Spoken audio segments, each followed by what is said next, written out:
Welcome to another episode of Project Cancer. I'll pass over to Lise to introduce this episode. Now, this episode is going to be about working with your NHS team, getting to know who they are, what their roles are, what the structure of the system is, how to talk with them constructively, and how to work together to best effect. So, Peter, how did this happen in our case? Who was the first person you actually dealt with when we entered the NHS with your cancer diagnosis? Yeah, the first person was, I think, the respiratory consultant after I'd had my CT scan. So I'd had the MRI scan in the private system, then the CT scan within Addenbrooke's.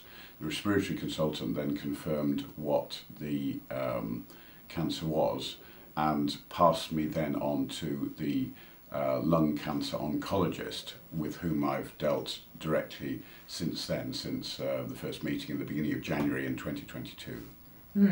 But it's not just the oncologist on his own, is it? Because the oncologist is supported by a team of what they call specialist nurses.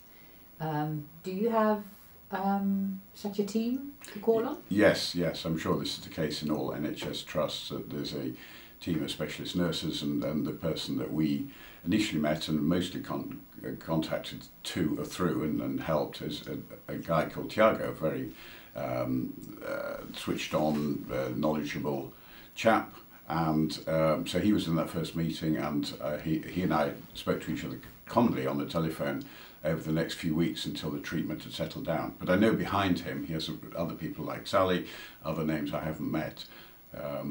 So the oncologist is David Gilligan, but under David Gilligan also there are other oncologists who are not nurses but are specialist medics.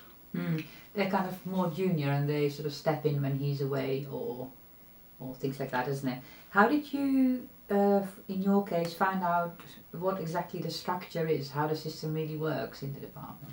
Yes, how did I work it out? Not really very easily, in fact. I didn't ask the right question at the right time and they didn't offer that information, so it's been a matter of trying to work it out just from, say, job titles and doing a bit of research on the internet.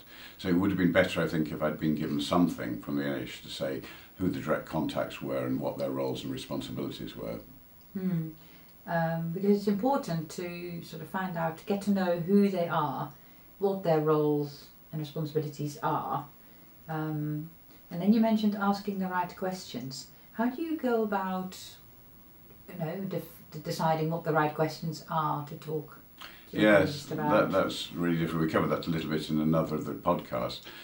Doing the research, being open to both ask what might be difficult questions and receive difficult answers.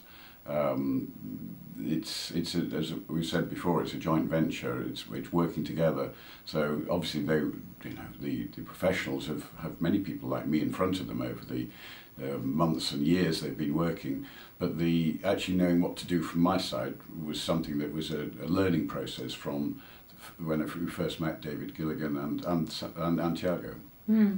And what have you found is the best way to communicate with them from a practical point of view? How easy do you find it to contact someone when you have a question or in between appointments?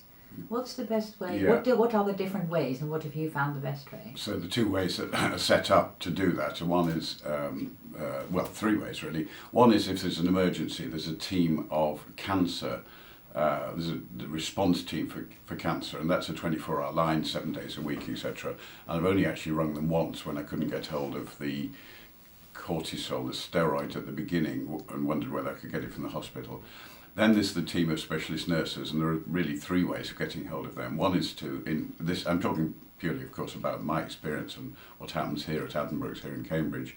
One is to ring a number and they'll get back to you. So they don't answer that, they store it up and they get back to you usually the same day, or if it's over a weekend, it would be until the Monday, so that's not particularly responsive. Secondly, there is MyCharts, which is the patient electronic patient portal, which we have here in Cambridge. It's part of something called Epic, which is a big software system that Addenbrooke's use. There are other ones available, of course. And so I can email through that. And also I actually have a direct email to the team. But again, the response time is fairly slow. So it's really obviously, if somebody's going horribly wrong, then 111 or 999 if necessary, or turning up A&E. But I've never needed that, thank goodness, yet. So it's been mainly by telephone and by email. Yeah, and then another kind of different but a very important point is when you're actually in a conversation with, for instance, your oncologist, how have you learned to have a constructive debate where you still perhaps come along with research you've done yourself, and how do you incorporate it in your deliberations together without alienating your oncologist A good at question. the same time? A good question. So so the oncologist, I have a monthly meeting, and every 3 months I have the scans, and then there's a meeting after that to discuss how the scans are going, and so far, and we're recording this in the middle of January 2023, everything's looking very good. They're shrinking further each scan. So the ones in between are really a catch-up. So if I happen to be around, and sometimes it's by telephone, then I'll go and get my bloods done, which means either going into the hospital, or in Cambridge we have another site at Park and Ride, and might do that a few days beforehand or just before the meeting, and then seeing the oncologist, David, or somebody else in the team, because I'm in a very stable situation at the moment. It isn't actually necessary to see the oncologist, apart from, of course, when the scan results come out. So it's just talking to them on the telephone or seeing them. But before that, I've always kept a list of symptoms. Nowadays, that list isn't changing from month to month or even quarter to quarter. And a set of questions. These are questions which will help me understand the disease better and other forms of treatment, which I think we'll come on to.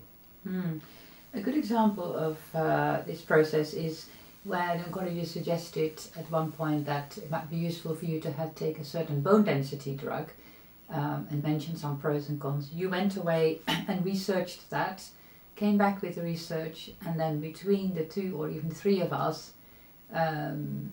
but with a lot of input from you yourself, it was decided you weren't going to take the risk of the side effects, and you decided not to take the drug offered. And that went really well, didn't it? Yeah, so this was something which was to do with rebuilding the bone in the bone site. So I've got about 5 tumours in bones in my hip and spine and ribs. And this drug, which is a monoclonal antibody, would actually mean that the bone itself re-strengthened. But it has a big negative side effect, because for some reason it can actually damage the jaw, which is strange because the jaw is bone as well, but it does that possibly because the teeth are moving slightly. There's some interaction there. And the published figure for the number of times this does happen was something like 5 or 7%, but I saw figures of 10 or 15%. If that happens, the jaw is damaged, you're stuck with that for life. There's no cure for that. There's pain in the jaw for life. So I ummed and ahed and talked it through with David and came to the conclusion together that I would take the risk that the bones were not being strengthened enough, but the risk of having this necrosis of the jaw was then 0 by not taking the drug. Actually, before that, I had some dental treatment done in case I was going to take the drug, which was well worth doing, which was to do with a bit of root work because there was a tooth that was a bit loose. I think we've probably covered most what we want to talk about in this episode. So I'll leave it to you, Peter, to finish. to finish off.